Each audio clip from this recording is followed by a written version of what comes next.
పోలవరం నల్లమల సాగర్ పై సుప్రీంకోర్టులో విచారణ జరుగుతోంది. సుప్రీంకోర్టులో పిటిషన్ను వెనక్కి తీసుకుంది తెలంగాణ ప్రభుత్వం. రిట్ పిటిషన్ ఉపసంహరించుకున్నది తెలంగాణ. పిటిషన్ డిస్పోజ్ చేసినట్లుగా సిజేఐ ప్రకటించారు. తెలంగాణ పిటిషన్కు విచారణ అర్హత లేదంది సుప్రీం. మరింత సమాచారం మా ప్రతినిధి గోపిని అడిగి తెలుసుకుందాం. గోపి, అసలు ఏం జరిగింది?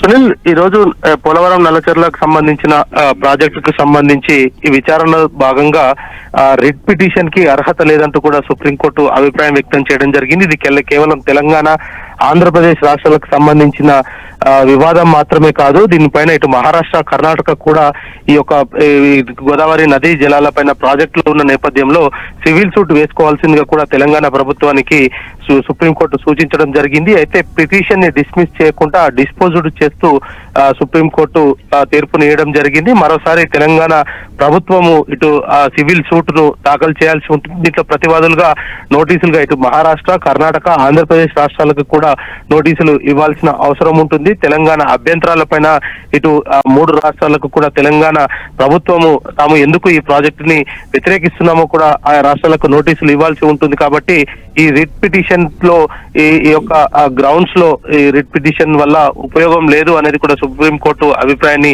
వ్యక్తం చేయడం జరిగింది. మరోసారి తెలంగాణ ప్రభుత్వం సివిల్ సూట్ దాఖలు చేసి ముందుకు వెళ్లే అవకాశాలు అయితే కనపడుతున్నాయి. ప్రస్తుతం తెలంగాణ ప్రభుత్వం దాఖలు చేసిన పిటిషన్ ని సుప్రీంకోర్టు తోసిపుచ్చింది.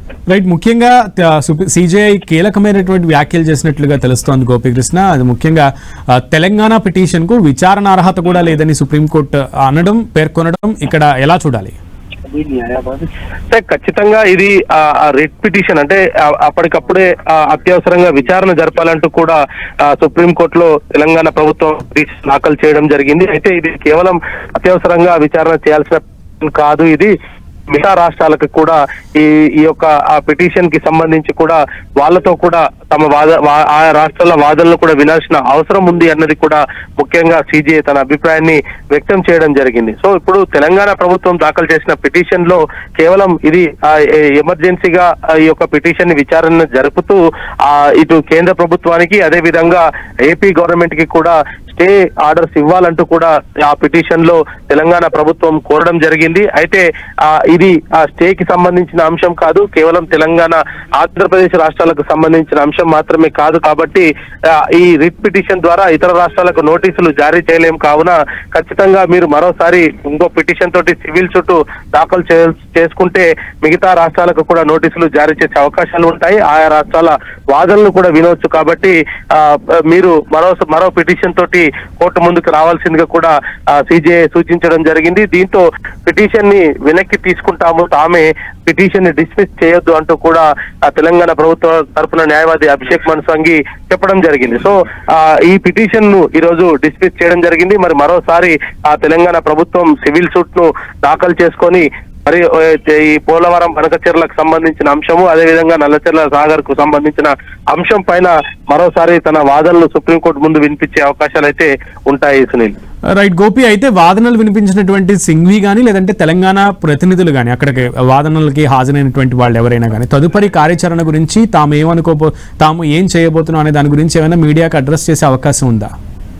ఖచ్చితంగా తెలంగాణ నీటిపారుదల శాఖ మంత్రి ఉత్తమ్ కుమార్ సుప్రీంకోర్టులోనే ఆయన ఉండడం జరిగింది. ఆయన మొదటి నుంచి కూడా ఈ యొక్క పోలవరం బనకచెర్లకు సంబంధించిన అంశంలో ఇటు కేంద్ర జలశక్తి శాఖకు సంబంధించిన అధికారులతోటి కూడా ఆయన అనేక సార్లు కూడా చర్చించడం జరిగింది. ఈ యొక్క ప్రాజెక్ట్ కి సంబంధించి ఏ విధంగా ఉండబోతుంది, ఆ ప్రాజెక్టు వల్ల తమకు ఎటువంటి నష్టం వాటిల్లుతుందన్న దానిపైన కూడా ఇప్పటికే ఆయన ఇటు న్యాయ నిపుణులతో కూడా చర్చించడం జరిగింది. సిడబ్ల్యూసి అధికారులతో కూడా ఆయన చర్చించిన నేపథ్యంలో మరి ఈ కేసుకు సంబంధించి ఇంకా ఆర్డర్ బయటికి రాలేదు, డిస్పోజ్డ్ అనే సుప్రీంకోర్టు ప్రకటించిన నేపథ్యంలో తామే పిటిషన్ ని వెనక్కి తీసుకుంటామనేది కూడా తెలంగాణ ప్రభుత్వము సుప్రీంకోర్టుకు విన్నవించిన నేపథ్యంలో మరి దీనికి సంబంధించి ఏ గ్రౌండ్స్ ను సుప్రీంకోర్టు పరిగణనలోకి తీసుకుందన్న దానిపైన ఇటు తెలంగాణ ప్రభుత్వ తరపున న్యాయవాదులు మరి కాసేపట్లో మీడియాకు కూడా తెలిపే అవకాశాలు కనపడుతున్నాయి. అదేవిధంగా 2 రాష్ట్రాల మధ్యలో ఉన్న ఇప్పటి వరకు కూడా ఈ నీటి పరిష్కారం జరగని నేపథ్యంలో మరి సుప్రీంకోర్టు ముందుకు ఏ విధంగా తెలంగాణ ప్రభుత్వం మరోసారి రాబోతుందన్న దానిపైన కూడా మరోసారి చర్చ జరిగే అవకాశాలు అయితే కనపడుతున్నాయి. ఓకే గోపి.